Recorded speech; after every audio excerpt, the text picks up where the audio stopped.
Hi and welcome to the Alliance Educations channel. I am Kunal Banode, co-founder of Alliance Educations. So this is third lecture of Unit Dimension and Measurement. In this lecture, we are going to study about application of dimensional analysis.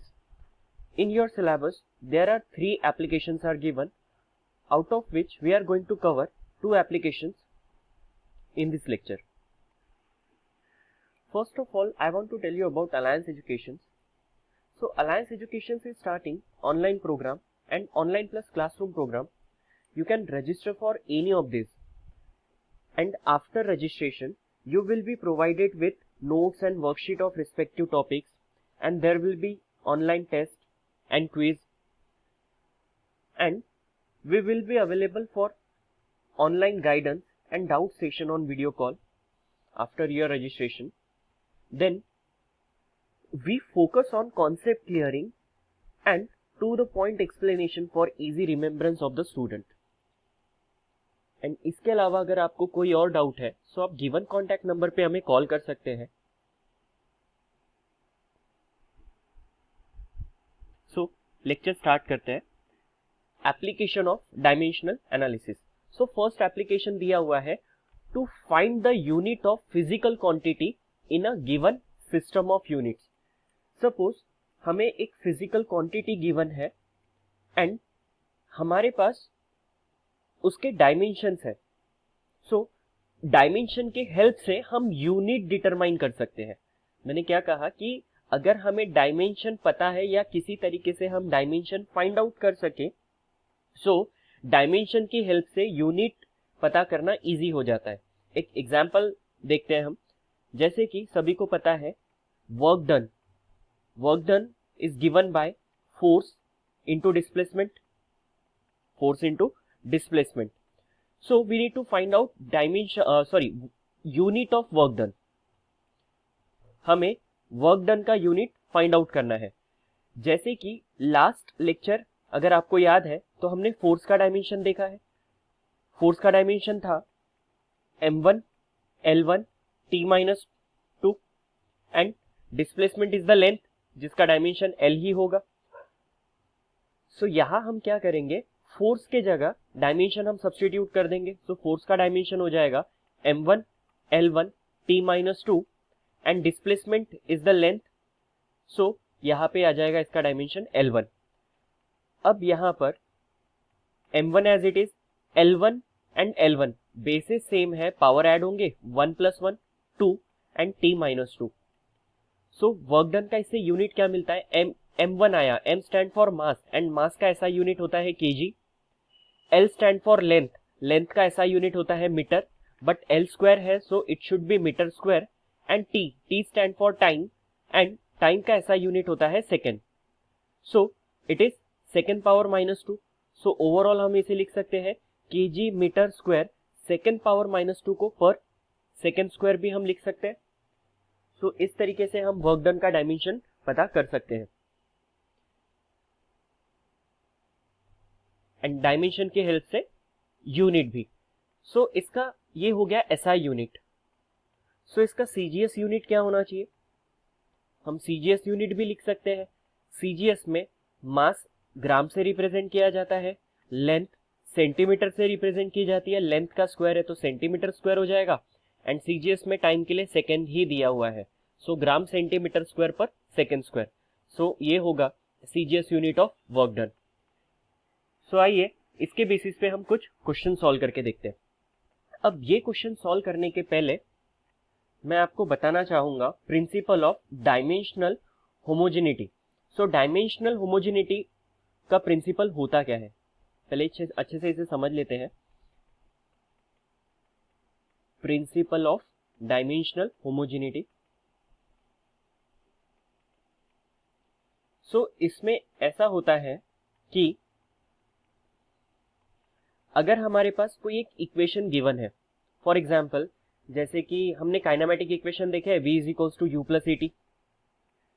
सो ये equation अगर correct है, सो हर एक quantity जो plus sign से separate हो रही है और इक्वल टू के दोनों साइड की क्वांटिटी, हर किसी का डायमेंशन इक्वल होना चाहिए. इट मींस अगर ये दो क्वांटिटी को ऐड करना है तो dimensionally both should be equal, दोनों के डायमेंशन इक्वल होने चाहिए। It means dimension of u should be equal to dimension of at, तभी ये ऐड हो पाएगा। सो अगर ये इक्वेशन करेक्ट है तो इन दोनों के डायमेंशन सेम होने चाहिए, एंड इक्वल टू का साइन है, it means dimension of v should be equal to dimension of u and it should be equal to dimension of at. This is principle of dimensional homogeneity. So अगर हम दूसरा equation देखें kinematic, so इसमें दिया हुआ है s is equals to ut plus half at square, half at square. So यहाँ पे भी ये डायमेंशनली इक्वल होने चाहिए, means dimension of s should be equal to dimension of ut, and क्योंकि इसे इसके साथ प्लस किया जा रहा है, so it should be equal to dimension of at square. Dimension में हम कांस्टेंट टर्म नहीं लिखते हैं। So this is principal of dimensional homogeneity, कि यहाँ पर डायमेंशनली इक्वल होने चाहिए, इनके डायमेंशन इक्वल होने चाहिए, तभी ये क्वांटिटीज इक्वेट की जा सकती है या ऐड या सब्सट्रैक्ट की जा सकती है। सो ये कब एप्लीकेबल रहेगा, इक्वेट करते टाइम पे, ऐड या सब्सट्रैक्ट करते टाइम पे। सो हम इस क्वेश्चन को कैसे सॉल्व कर सकते हैं? क्वेश्चन में दिया क्या है, द इक्वेशन, हमें इक्वेशन गिवन है कि P plus a by v square into v minus b is constant. So what is unit of a? तो क्वेश्चन में a का यूनिट पूछा हुआ है, हम b भी फाइंड आउट कर लेंगे। इनटू से फर्क नहीं पड़ता, अगर दो क्वांटिटी, अगर ये इक्वेशन करेक्ट है, सो ऑब्वियसली क्वेश्चन में करेक्ट इक्वेशन ही दिए रहेंगे। सो अगर ये इक्वेशन करेक्ट है, सो और इसमें दोनों क्वांटिटीज को ऐड किया जा रहा है, ऐड तभी होगा जब दोनों के डायमेंशन सेम होंगे। तो यहाँ पे हम लिख सकते हैं कि dimension of p should be equal to dimension of a by V square, इनके डायमेंशन इक्वल होने चाहिए, तभी ये ऐड हो सकते हैं। सो यहाँ पर हम लिखेंगे इसे p is equals to dimension of a upon dimension of v square. So इससे डायमेंशन ऑफ a के लिए फॉर्मूला बनता है, v स्क्वायर को हम दूसरी साइड भेज देंगे, so will get dimension of p into dimension of v square. यहाँ पे p stand for pressure and v stand for volume. v क्या बता रहा है, कैपिटल V वॉल्यूम बताता है, स्मॉल v से हम वेलोसिटी रिप्रेजेंट करते हैं। तो यहाँ पे कैपिटल V गिवन है, सो इट मीन्स कि यहाँ पे हमें क्या दिया हुआ है, वॉल्यूम। सो सबसे पहले हमें प्रेशर का डायमेंशन पता होना चाहिए। सो यहाँ पर हम pressure A equal to, pressure का डायमेंशन नहीं पता, तो अगर प्रेशर का फॉर्मूला तो पता है, pressure is equals to force upon area. Pressure means क्या होता है, it is force upon area, force पर यूनिट एरिया को प्रेशर कहते हैं। सो यहाँ पे प्रेशर का डायमेंशन हम लिख सकते हैं फोर्स का डायमेंशन अपॉन एरिया का डायमेंशन, क्योंकि प्रेशर तो फोर्स अपॉन एरिया होता है। तो यहाँ पे आ जाएगा फोर्स अपॉन एरिया का dimension into dimension of V volume, इसका square. So dimension of force is, it is m1 L1 T-2। Dimension of area is, area means metre square, तो इसका डायमेंशन हो जाएगा L square. And dimension of V stand for volume, and volume का unit होता है metre cube. सो metre cube का dimension होगा L cube, and यहाँ पे इसका स्क्वायर दिया हुआ है। देन इसके बाद यहाँ पर m1 L 1 माइनस 2, यहाँ पे बचेगा -1 and T-2, and this is L power 6। So overall solve करने पे हमें क्या मिल जाएगा, it is m1 L -1 and +6, it should be equal to 5 and T power -2। So ये मिला हमें डायमेंशन। अब इससे हमें बताना है इसका यूनिट क्या होगा।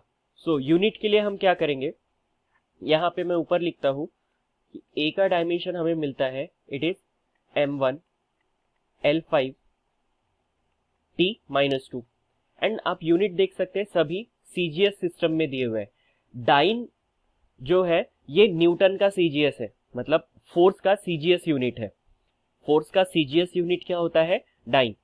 फोर्स के लिए SI यूनिट होता है न्यूटन एंड CGS यूनिट होता है डाइन। सो यहाँ पर, और हमें फोर्स का फॉर्मूला पता है, force should be equal to mass into acceleration, and इसका यूनिट क्या होना चाहिए, मास का यूनिट होता है kg, एक्सेलरेशन का मीटर पर सेकंड स्क्वायर। सो हमें अगर ये फॉर्मूला दिखता है तो इसको हम रिप्लेस कर सकते हैं डाइन से। सो आई होप इस आपको इतना समझ में आया। अब आ जाते हैं ए पे। So M stand for mass, mass का ऐसा यूनिट होता है kg। L stand for length, length का ऐसा यूनिट होता है, लेंथ का ऐसा unit is metre, so metre power 5। T power -2 मतलब पर सेकंड स्क्वायर होगा, क्योंकि -2 है तो ये डिनोमिनेटर में जाएगा तो +2 होगा। अब हमें तो डाइन बनाना है यहाँ पर। सो डाइन बनाने के लिए हमें क्या करना पड़ेगा, सबसे पहले तो हमें CGS नहीं MKS लिखना पड़ेगा, या फिर चलो CGS में ही लिख देते हैं। kg मीटर पर सेकंड स्क्वायर चाहिए, तो मीटर पावर 5 में से मीटर अलग किया, पर सेकंड स्क्वायर वैसा ही रखा। अब पावर 5 में से एक m अलग किया, तो यहाँ पे m पावर 4 बचेगा। So it should be equal to, it is what, force, force का यूनिट बनता है यहाँ पर, इसको हम रिप्लेस करेंगे SI में न्यूटन से, and metre stand for, m stand for metre, so यहाँ पे हो जाएगा मीटर पावर 4। बट इसका CGS क्या होगा, न्यूटन की जगह आ जाता है डाइन, मीटर की जगह आ जाता है centimetre power 4। So option B is correct. So इस तरीके से डायमेंशनल एनालिसिस से हम यूनिट क्वांटिटीज के फाइंड आउट कर सकते हैं। आई होप आपको ये वीडियो अच्छे से समझ में आया हो। सो आपके लिए एक टास्क है, आपको डायमेंशन ऑफ बी फाइंड करना है। इसके लिए मैं आपको एक हिंट दे देता हूँ। हिंट ऐसा है, क्योंकि ये दोनों क्वांटिटी सब्सट्रैक्ट हो रहे हैं, so dimension of B should be equal to dimension of B, तभी ये सब्सट्रैक्ट हो पाएगा। सो जो v का डायमेंशन है वही b का होगा, तो हम डायरेक्टली बता सकते हैं b का डायमेंशन मीटर क्यूब होना चाहिए, क्योंकि v स्टैंड फॉर वॉल्यूम। सो इस तरीके से हम फिजिकल क्वांटिटीज के डायमेंशन फाइंड आउट कर सकते हैं, and this is very important type of question. इस टाइप के क्वेश्चन एंट्रेंस में कई बार आ चुके हैं। देन एक और क्वेश्चन हम देखते हैं। इसमें दिया हुआ है कि x is equals to AT plus BT square, where x is distance traveled by the body। x क्या है, डिस्टेंस है इन किलोमीटर। x क्या दिया हुआ है, इट इज डिस्टेंस, और इसका यूनिट क्या है, kilometre, and t is time, जिसका यूनिट है सेकेंड। सो हमें बताना है what is the unit of b। b का यूनिट क्या होगा। हमें पता है कि यहाँ पर x क्या होता है, x इज डिस्टेंस है, so dimension of x should be equal to dimension of AT, and it should be equal to dimension of BT square. Principle of dimensional homogeneity, principle of dimensional homogeneity के हिसाब से तीनों के dimension equal होने चाहिए, तभी हम equate कर सकते हैं या तभी हम ऐड कर सकते हैं। सो हमें बताना है डायमेंशन ऑफ b के डायमेंशन के लिए हम इन दोनों को इक्वेट कर लेते हैं। सो इन दोनों को इक्वेट करने पे हमें क्या मिलेगा, dimension of x should be equal to dimension of b, and it should be equal to dimension of t square. So इसे रीअरेंज करने पे क्या मिलेगा, dimension of b equal to dimension of x upon dimension of t square. t square के dimension से हमें divide करना पड़ेगा इसे दूसरी साइड में भेजने पर। सो डायमेंशन ऑफ b क्या हो जाएगा, डायमेंशन ऑफ x क्या है, इट इज डिस्टेंस, तो डिस्टेंस का डायमेंशन होता है l, it is length, and t stand for time, यहाँ पे दिया हुआ है टाइम है, सो टाइम का डायमेंशन होता है t, एंड स्क्वायर है इसलिए t स्क्वायर आ जाएगा। सो ओवरऑल हम इसे लिख सकते हैं l t पावर -2, +2 ऊपर जाने पे हो जाएगा -2, so this should be the dimension of b। अब इसका यूनिट बताना है, सो यूनिट क्या होगा, क्वेश्चन में दिया हुआ है कि लेंथ जो है, डिस्टेंस जो है वो किलोमीटर में है, सो l के जगह आ जाएगा किलोमीटर, एंड टाइम जो है सेकेंड में दिया हुआ है, तो ये हो जाएगा second power -2, kilometre second power -2, which can be written as kilometre per second square. -2 denominator में चले जाएगा, जिसको अगर लॉ नहीं पता है, a power -m is equals to 1 upon a power m, law of indices हमने यूज किया है यहाँ पर। सो सेकेंड पावर -2 को हम लिख सकते हैं kilometre per second square. So option C is correct. Then one more question, a suitable unit for gravitational constant is. Gravitational constant का सुटेबल यूनिट क्या होगा। So what is gravitational constant. Last time हमने देखा था कि Newton's law of gravitation में दिया हुआ है कि force of attraction is directly proportional to product of masses of the body, and force of attraction is inversely proportional to square of distance between them. So दोनों को combine करने पे क्या मिलता है, force is proportional to m1 m2 by r square. So force is equals to, it is Gm1m2 upon r². So G is universal gravitational constant, and अगर हम formula G के लिए रीअरेंज करते हैं so we will get F(r²) by m1 into m2. What is unit of F? F stand for, F का unit क्या होगा? F stand for force, and force का यूनिट होता है newton. R stand for distance, distance का unit होता है metre square, divide by mass kg into kg, this should be equal to kg का स्क्वायर. तो यहाँ पर इसे हम लिख सकते हैं न्यूटन मीटर स्क्वायर, kg ऊपर जाएगा तो kg power -2. So which option is correct? It is C. अब बात करते हैं हम नेक्स्ट एप्लीकेशन की. सो सेकेंड एप्लीकेशन है, it is use to find dimension of physical constant और कोएफिशिएंट. जैसे अभी हमने थोड़ी देर पहले फिजिकल कांस्टेंट का यहाँ पर यूनिट फाइंड आउट किया है, वैसे इसका डायमेंशन भी हम फाइंड कर सकते हैं. सो सबसे पहले दो एग्जाम्पल हम देख लेते हैं, gravitational constant and Planck constant. So ये दो फिजिकल कांस्टेंट के हम यूनिट और एंड डायमेंशन दोनों फाइंड आउट कर लेते हैं. सो ग्रेविटेशनल कांस्टेंट का यूनिट तो अभी हमने देखा. सो ग्रेविटेशनल कांस्टेंट कैसे मिलता है? It is F(r²) bye m1 m2. सो हमें बताना है डायमेंशन. फोर्स का डायमेंशन होता है it is m1 L1 t power -2. मैं सजेस्ट करूंगा अगर आपने इसके पहले का लेक्चर नहीं देखा है तो ये वीडियो देखने के पहले आप इसके पहले का लेक्चर देख लीजिए, ये वीडियो आपको काफी अच्छे से समझ में आएगा. Then R stand for length, length का डायमेंशन होगा L² यहाँ पर क्योंकि R² है, and divide by m1 m2. So it is mass, mass का डायमेंशन होता है m, एंड m1 m2 तो मास का प्रोडक्ट है इसलिए m पावर 2. kg का स्क्वायर आ जाएगा, इसका यूनिट kg का स्क्वायर, तो स्क्वायर आएगा इसलिए m पावर 2 यहाँ पे हमें मिलेगा. देन यहाँ पर रीअरेंज कर लेंगे हम m power 1 m power 2, it should be equal to m power -1, 1 minus 2 should be -1. Then l power 1 and l power 2, so दोनों ऐड हो जाएगा, सो l पावर 3 बचेगा and t power -2. So this should be the dimension of gravitational constant. तो क्या हम dimension से इसका unit बता सकते हैं? सो इसका डायमेंशन से हम यूनिट बताने की कोशिश, बट इसका यूनिट जो हमें मिलेगा डायमेंशन की हेल्प से वो रहेगा kg, मीटर एंड सेकेंड के टर्म में. न्यूटन एंड ऑल ये सारे टर्म्स इसमें नहीं आने वाले. तो अगर हमें देखना है इसका unit according to the dimension, dimension के हिसाब से it should be equal to kg inverse, L³ means metre cube, and t² means second power -2. इस तरीके से भी इसका डायमेंशन लिखा जा सकता है, एंड फॉर्मूला यूनिट भी. सो प्लैंक कांस्टेंट, प्लैंक कांस्टेंट क्या होता है?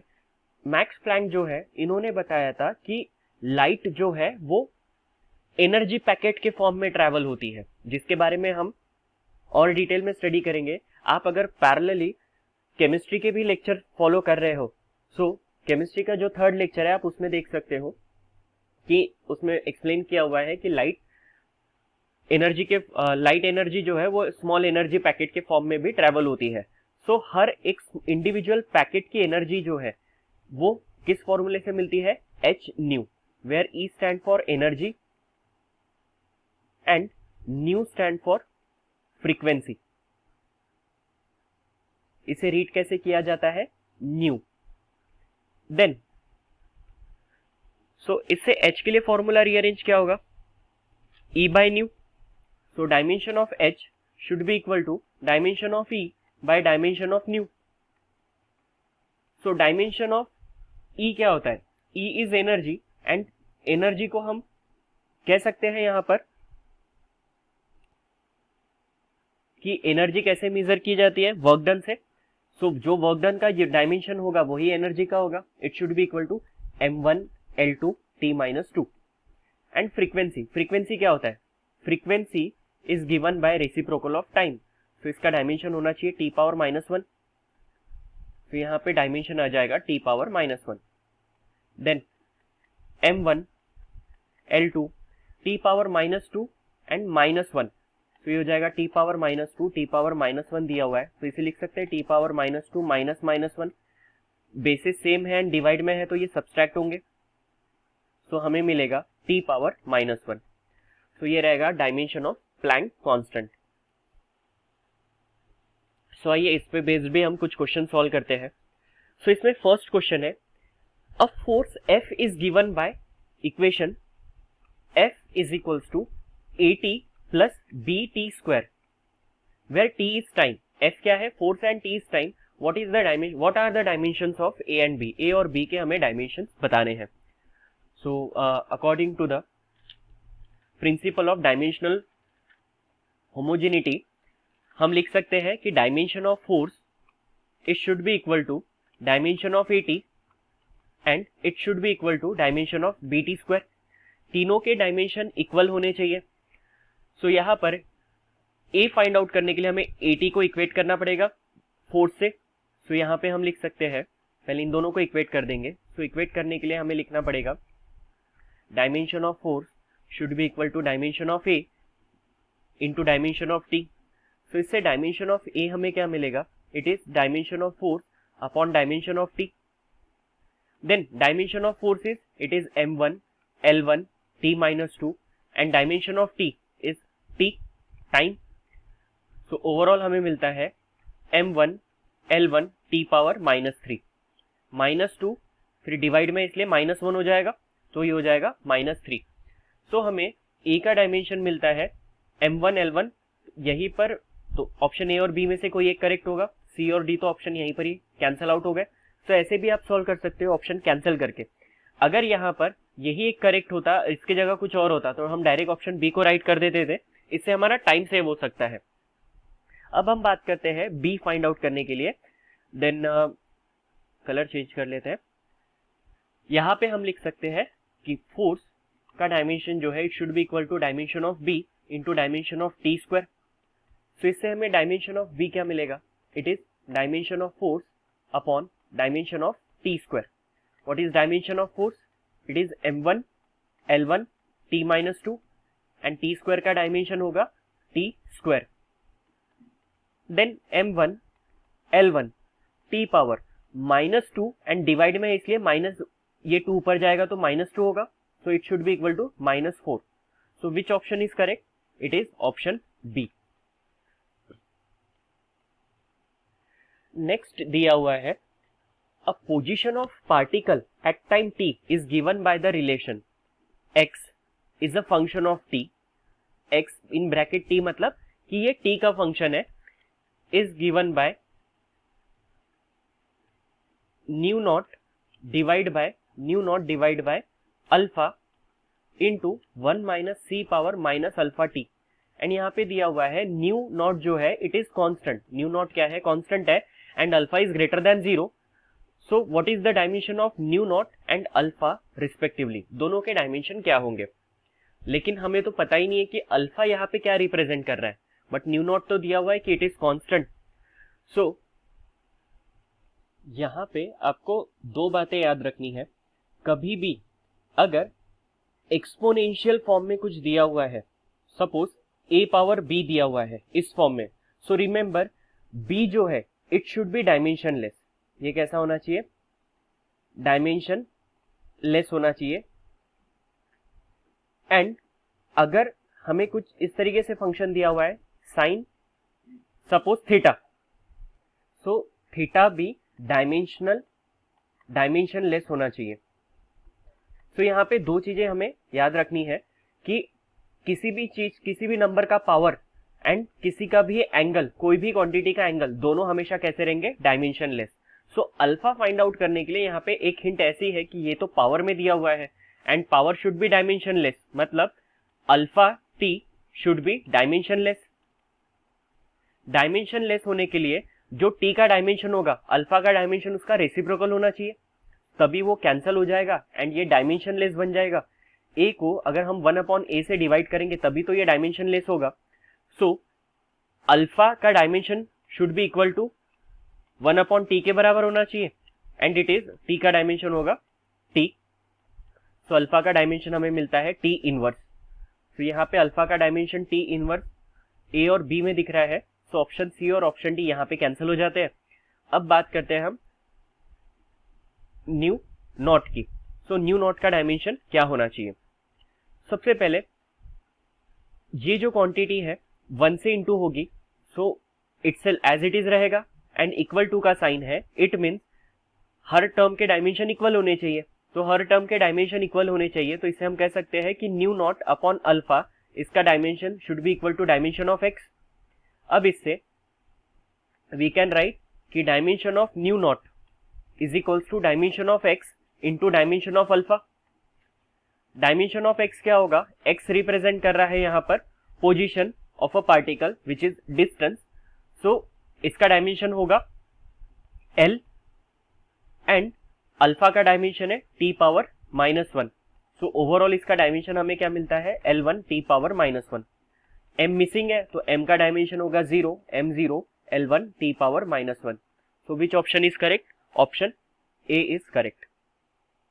आई होप आपको ये क्वेश्चन समझ में आया हो। So in the next question, dimension of physical quantity x in the equation of force. यहाँ पे हमें दिया हुआ है equation of force is equals to X by density. Density का सिंबल होता है रो। सो मैं आपको पहले डेंसिटी का डायमेंशन बता देता हूँ। Density which is denoted by rho, it is given by mass upon volume. So what is dimension of mass, it is m, and what is dimension of volume, volume is given by metre cube, volume का unit होता है, so it is L3। सो ये हो जाएगा m1 L power -3, ये होता है density का डायमेंशन। सो आपके लिए इसे आगे सॉल्व करने के लिए मैंने आपको ये क्वेश्चन होमवर्क दिया है कि आप इसे आगे सॉल्व कीजिए एंड हमें बताइए कि x का डायमेंशन क्या आता है। x का डायमेंशन हमें कैसे मिलेगा, dimension of force into dimension of density. So दोनों के डायमेंशन आपको पता है अब, सो आप x का डायमेंशन फाइंड आउट कर सकते हो। देन नेक्स्ट क्वेश्चन हमें दिया हुआ है कि the number of particle given by n crossing a unit area perpendicular to x axis in unit time. So यहाँ पे क्या दिया हुआ है, number of particle n, number of particle n crossing unit area perpendicular to x axis in unit time. So यहाँ पे हमें दिया हुआ है n is representing number of particles passing unit area in unit time. So इसका dimension देखते हैं फिर। देन उसके बाद हमें दिया हुआ है where n1 and n2, equation में n1 and n2 are number of particle per unit volume. n1 and n2 क्या है, n1 n2 रिप्रेजेंट कर रहा है number of particles in unit volume. Per unit volume कहा हुआ है, सो इन यूनिट वॉल्यूम हमें दिया हुआ है। एंड क्वेश्चन में दिया हुआ है कि value of x means 2, x2 and x1। x क्या रहेगा, distance. So find the dimension of d, d का डायमेंशन हमें बताना है।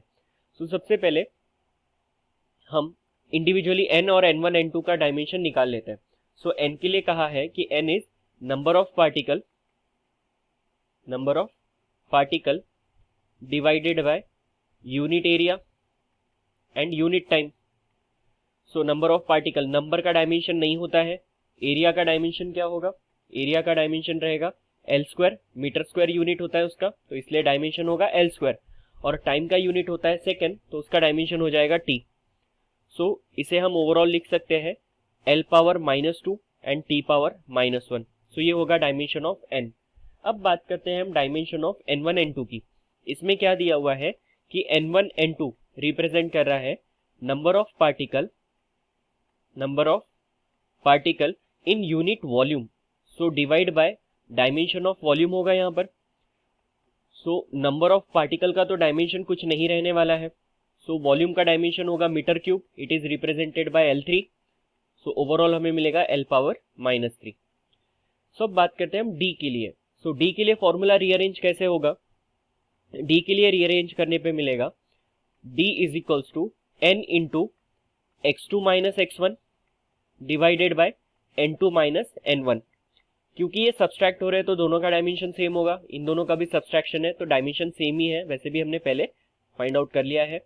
So D is equals to dimension of N यहाँ पे लिख देंगे, it is L power -2 T power -1 x2 minus x1, इसका डायमेंशन होना चाहिए एल क्योंकि x रिप्रेजेंट कर रहा है distance, and n2 minus n1 का डायमेंशन है l पावर -3। सो रिजल्टेंट हमें क्या मिलता है इसे सॉल्व करने पे, l पावर -2 एंड +1, यहाँ पे कुछ नहीं इसलिए 1 है, -2 + 1 should be -1, -1 minus -3, so it is l power 2, then यहाँ पे बचता है t पावर -1, सो ये रहेगा आंसर। m मिसिंग है, सो इसे लिखेंगे m0 l2 t -1।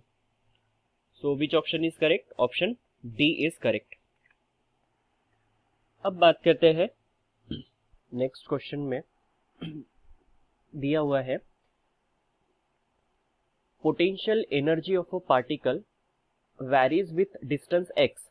सो u बता रहा है हमें potential energy, it varies with x where a and b are dimensional constant. So what is the dimensional formula of a into b? सो a इंटू b का dimension हमें बताना है। आपको अभी तक डायमेंशन कैसे सॉल्व करना है आई होप ये समझ में आया है। तो आप वीडियो पॉज कीजिए एंड इस क्वेश्चन को ट्राई कीजिए, एंड देन ट्राई करने के बाद फिर से एक बार सोल्यूशन चेक कीजिए कि आप करेक्ट जा रहे हैं, या अगर कहीं प्रॉब्लम आ रहा है तो आप वीडियो में भी देख सकते हैं। बट आप साइमल्टेनियसली एक पेज और पेन लेकर बैठिए सो दैट आप क्वेश्चंस को ट्राई कर पाओ। So a root x divide by x² plus B है। अब क्योंकि x² प्लस बी है, a और b दोनों के डायमेंशन हमें बताने हैं, तो सबसे पहले हम b का डायमेंशन निकाल सकते हैं।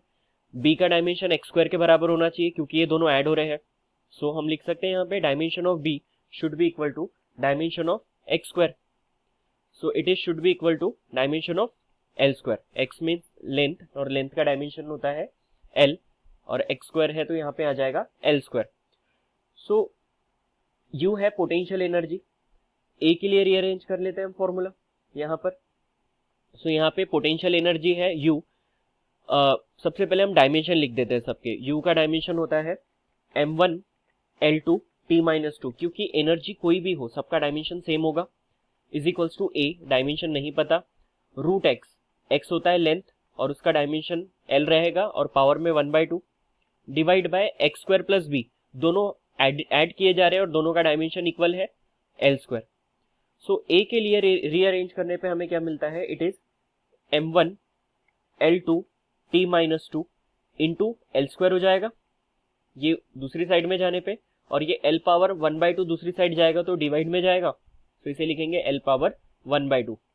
सो a should be equal to, देखिए m1 as it is, l2 and l2 l power 4 and power 4, और ये 1/2 ऊपर जाएगा तो -1/2 होगा। सो क्रॉस मल्टीप्लाई करने पे 4 2 जा 8, 8 - 1 7/2 बचेगा। सो l पावर में आ जाएगा 7/2 and t power -2 as it is. So ये मिलता है हमें डायमेंशन ऑफ a। सो अब हम dimension of a into b निकाल लेते हैं। So dimension of a m1 l power 7/2 t power -2 and dimension of b is l²। So m1 again as it is l power 7/2 plus 2, it should be equal to 11/2 and t power -2. So ये रहेगा answer, option B is correct. Then next question में दिया हुआ है, अब यहाँ पर question में दिया हुआ equation of wave y, y होता है distance a sine omega x by v minus के। यहाँ पे दिया हुआ है x तो डिस्प्लेसमेंट होगा, v दिया हुआ है लीनियर वेलोसिटी है, v is linear velocity, omega है angular velocity, dimension of k बताना है।